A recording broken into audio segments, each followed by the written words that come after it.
Even though many patients recover fully from a simple ankle sprain without surgery, there are a number of patients who will not. In these patients, the ankle continues to give way, or they repeatedly sprain their ankle, even months or years after the original injury. My educational video called How Does an Ankle Joint Work explains what all the bones and ligaments of your ankle do. So check that out on my website if you haven't already, otherwise the next section may be a bit confusing. If you are continually spraining your ankle, then it is likely you have sustained a major injury to the ATFL and the CFL. These ligaments are the main restraint to your ankle giving way and turning in without warning.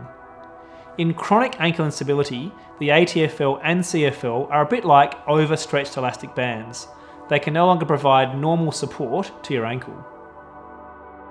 I commonly see patients who describe a reasonably mild ankle sprain, maybe several months or even a few years in the past, but unfortunately they just never fully recovered from it and their ankle kept giving way over time.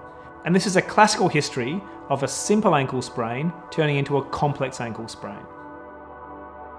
The muscles and tendons around the ankle joint are also very important to preventing your ankle from giving way. This is why rehabilitation to strengthen these is so crucial after an ankle sprain.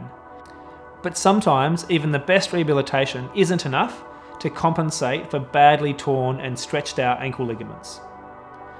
An ankle that continually gives way is very frustrating for patients, and they lose confidence in participating in regular activities like sport, hobbies, and even work. Recurrent ankle sprains also cause ongoing damage to the articular cartilage within the joint, which is one of the reasons why ankle instability is also painful. This can also have longer term consequences for your ankle, and in some patients it will lead to arthritis. Fortunately, surgery for ongoing ankle instability or chronic ankle sprains is a reasonably small operation with minimal risks and a very high success rate. Of course, surgery should only be considered if non-operative management has failed, and you can learn more about this in my Simple Ankle Sprains video. Ankle surgery usually takes place under general anaesthesia, so you will be asleep. It is usually day surgery or a one-night stay in hospital. An ankle arthroscopy, or keyhole surgery, is performed through 2 small incisions on the front of your ankle joint, about 3 to 5 millimeters in size. You will also have an incision about 3 to 4 centimeters in length on the outer side of your ankle joint. And this is the incision through which we repair those torn and stretched out ATFL and CFL.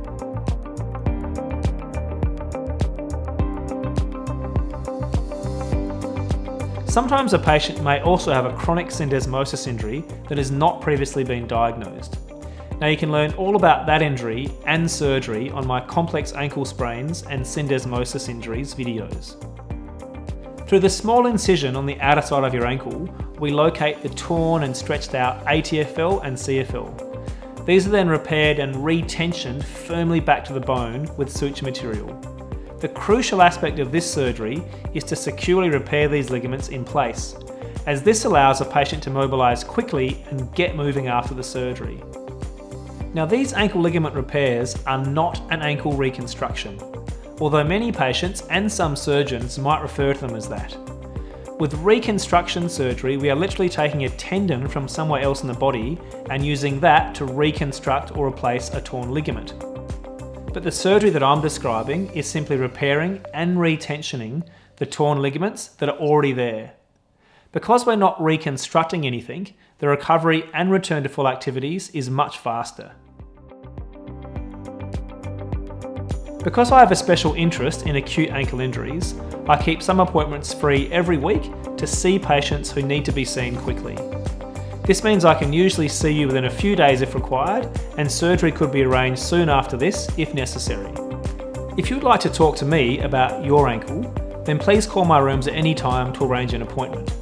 If you haven't already had appropriate scans, then I can easily arrange these prior to seeing you.